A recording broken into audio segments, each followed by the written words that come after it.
Bom dia, boa tarde, boa noite, a depender do horário que você esteja assistindo esse vídeo. Tudo bem com você? Eu sou o professor Fábio e hoje gostaria de falar com você um pouco a respeito da primeira pandemia registrada na história, a praga de Justiniano. Vamos lá?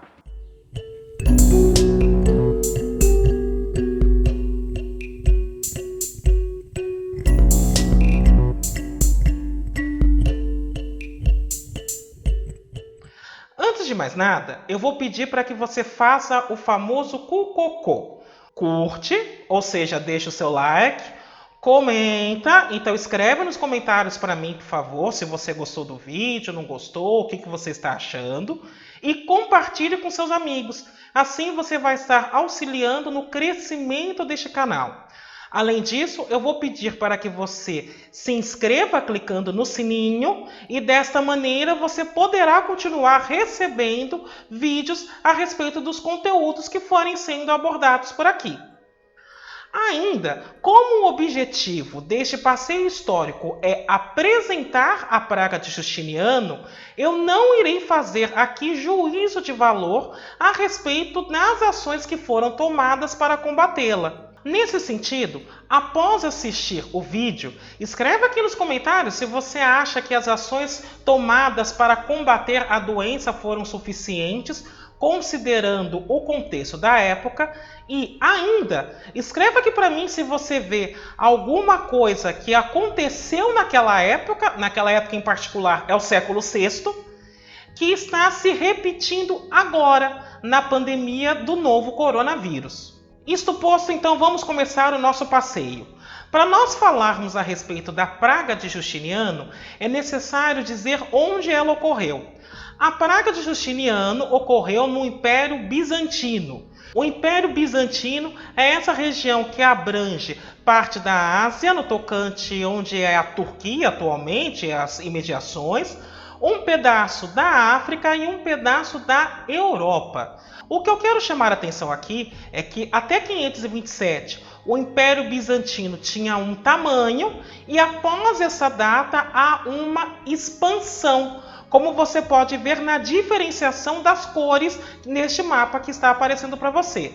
Além disso, é necessário dizer que o Império Bizantino nada mais era do que a continuação daquilo que foi o Império Romano depois da sua queda. O Império Romano entrou em colapso no final do século V e o que sobrou foi chamado inicialmente de Império Bizantino. Inclusive, o Império Bizantino era chamado originalmente de Império Romano do Oriente. Isto posto, vamos falar um pouco então a respeito do momento histórico em que a doença apareceu. Para isso, é necessário lembrar que antes havia ocorrido a peste antonina no Império Romano. A peste antonina é uma doença possivelmente causada pela varíola, embora ainda não se saiba direito o que era, ocorrida no século II, mas alguns pesquisadores divergem no tocante de saber se esta peste foi uma pandemia ou não, e não há registro histórico que confirme nem uma coisa nem outra. Como ela ocorreu dentro do Império Romano, eu assumirei no primeiro momento que ela foi uma epidemia. E para fugir dessa divergência histórica, eu não vou tratá-la como pandemia. Portanto, eu estou aceitando que a primeira pandemia registrada na história é a praga de Justiniano. E quem é Justiniano no final das contas? Justiniano é um imperador bizantino que chegou ao poder em 527 e o principal objetivo deste imperador era restaurar o Império Romano. Justiniano começou a expansão do Império Bizantino e em 533 ele fez um acordo de paz com os persas em troca de 11.000 libras de ouro entregues anualmente. E em 540 o Império Bizantino já havia se consolidado no norte da África e em parte da Península Itálica. Então perceba que Justiniano estava alcançando seus objetivos. Ele estava caminhando com o Império Bizantino de vento em popa. Mas aí, em 541, apareceu uma doença. Não se sabe ao certo de onde ela veio, mas acredita-se que foi do Egito. Há pesquisadores que dizem que veio da China, há pesquisadores que indicam que nasceu no próprio Império Bizantino, mas a corrente mais atual acredita que talvez ela tenha vindo do Egito, embora não se saiba exatamente de que localidade ela surgiu. E quais eram os sintomas dessa doença? Ela causava febre, dores de cabeça, náuseas, aparecimento de bulbos, vômitos, visões alucinatórias, insônia, delírio, diarreia e levava à morte. Aqui eu quero chamar a atenção para um termo que eu utilizei, bulbo. Bulbo é um inchaço causado pela inflamação do nódulo linfático.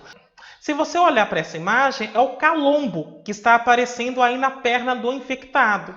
E justamente porque essa doença causava o aparecimento de bulbos, ela seria chamada posteriormente de peste bubônica. Daí o nome. Portanto, a praga de Justiniano nada mais foi do que uma pandemia de peste bubônica. Inclusive, é necessário ressaltar que essa doença começou a se alastrar para o Império Bizantino a partir da expansão deste império. Porque, veja, os exércitos foram dominar novos territórios e, ao retornar desta campanha, eles trouxeram a doença, a exemplo do que acontece com boa parte das doenças infecciosas conhecidas. Bom, eu gostaria também de apresentar outros elementos a respeito dessa doença. O agente patógeno que a causa é uma bactéria chamada Yersinia pestis e ela só foi identificada em 1894 pelo médico franco-suíço Alexandre Yersin ao estudar uma epidemia de peste bubônica em Hong Kong. Então perceba que este agente, esta bactéria que causou essa doença no século VI, só foi identificada no final do século XIX. O tempo de incubação da doença é de 2 a 6 dias. O período sintomático agudo, ou seja, naquele que aparecem sintomas e que ele pode piorar, são 5 dias. E há duas formas principais de transmissão. A primeira é através de pulgas de roedores. Então você tem uma pulga que pica um roedor que está contaminado com essa bactéria. Esta pulga é hematófaga, ou seja, ela se alimenta de sangue. E ao fazer essa alimentação, esta pulga se contamina com a bactéria. Quando o roedor morre, ela começa a procurar outros hospedeiros dos quais ela possa se alimentar. E aí, quando ela encontra o ser humano, ela pica o humano e o contamina neste momento. Esta, inclusive, é a forma de transmissão mais conhecida da peste bubônica. Uma outra forma de transmissão que foi identificada na primeira vez que ela apareceu foi através da ingestão de alimentos contaminados. E isso se dava da seguinte maneira: a pulga picava um roedor que estava contaminado e, ao fazer isso, ela também se contaminava. E quando este roedor morria, ela saía atrás de um outro hospedeiro.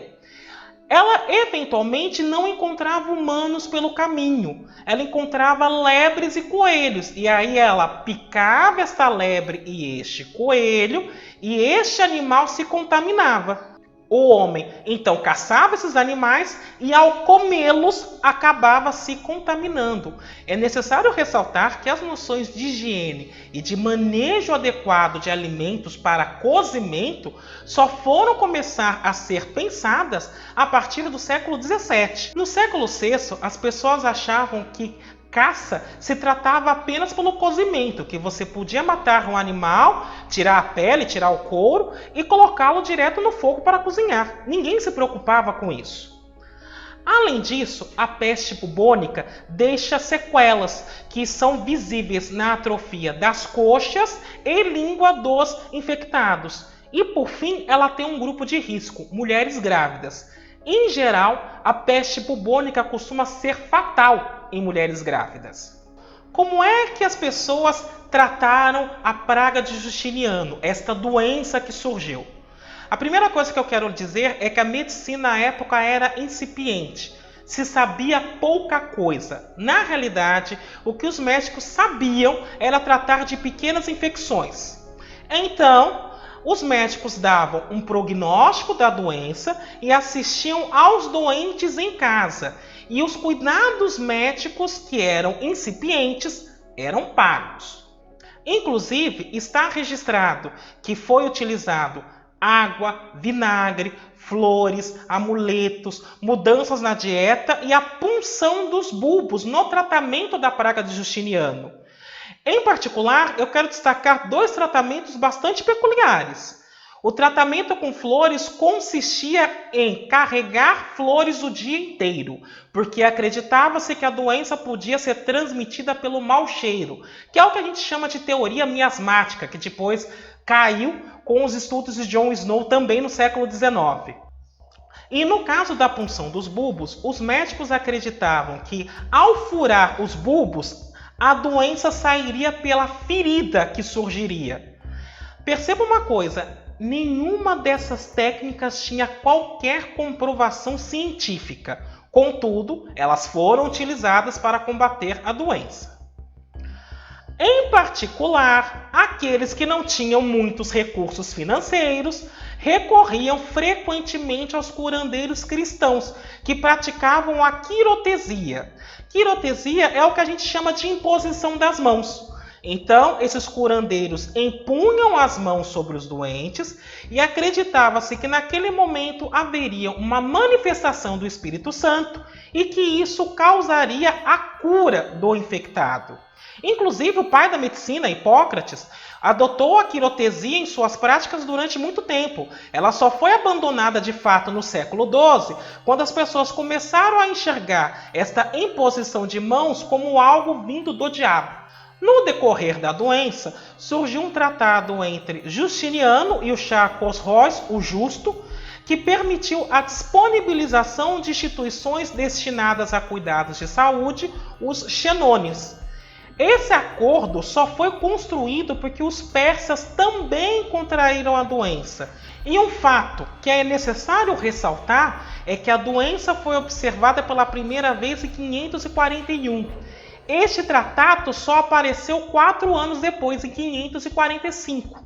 Até então, não havia nenhum local, além da casa do doente, no qual ele pudesse ser tratado. E mesmo assim, essas instituições não lembravam em nada os hospitais.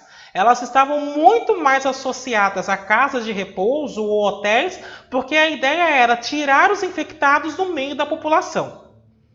A praga levou 1 ano desde o seu surgimento até atingir Constantinopla e assolou a cidade por 4 meses. E a população mundial estimada à época era de 200 milhões de habitantes. Nós estimamos, embora não haja registros históricos definitivos disso, que morreram de 25 a 50 milhões de pessoas em virtude desta praga. Agora, eu gostaria de abordar um pouco as consequências sociais desta enfermidade. Num primeiro momento, eu vou tratar de Constantinopla, mas tudo que ocorreu em Constantinopla foi visto no Império Bizantino inteiro. Aliás, não só no Império Bizantino, em todos os locais pelos quais essa praga se alastrou. Em particular, no Império Bizantino, as pessoas atribuíam a doença a algum castigo divino em virtude da maldade humana. Portanto, elas acreditavam que estavam ficando doentes por causa de algum deus que queria se vingar da humanidade. Naquela época, não passava pela cabeça de ninguém a existência de micro-organismos que pudessem causar doenças, nem que elas pudessem ser transmitidas de um organismo para outro. Só para exemplificar essa ideia, quando a imperatriz Teodora, esposa de Justiniano, faleceu em virtude da doença, dizia-se que era castigo em virtude da sua promiscuidade. Constantinopla foi fechada quando a doença chegou e os navios impedidos de atracar. Uma consequência imediata foi o aumento da mortalidade da população em virtude da fome. No pico da pandemia, há registros de 5.000 mortos diários, o que Evidentemente, fez com que os corpos começassem a se acumular nas casas e nas ruas, porque não havia como enterrar tanta gente em tão pouco tempo. A população se confinou em casa e se manteve isolada, principalmente porque a taxa de letalidade da doença é muito grande. Em particular, nós estimamos que a taxa de letalidade da praga de Justiniano girou entre 40% e 70%, e as atividades econômicas cessaram. Inclusive, os artesãos abandonaram seus ofícios.